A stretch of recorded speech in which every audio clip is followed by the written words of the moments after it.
You won't believe what one of our Speak Marathi students did.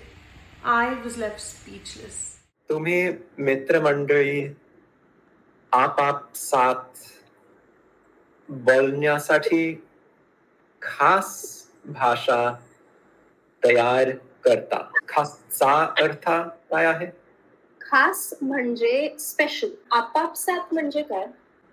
Amongst yourselves? बरोबर.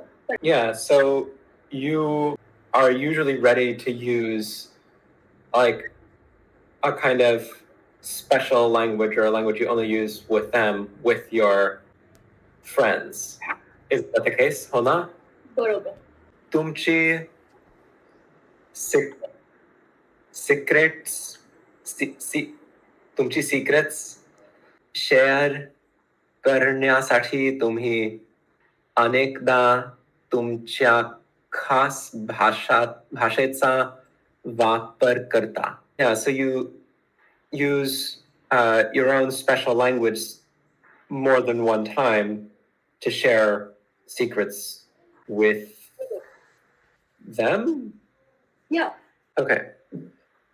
ती भाषा decode करणे बाकीच्यांना कठीण होते.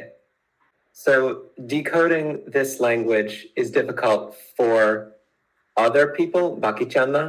बरोबर. पण मला सांगा, अशी खास भाषा तुम्हाला का तयार करावीशी वाटते? But tell me, why do you feel like you should invent this kind of special language?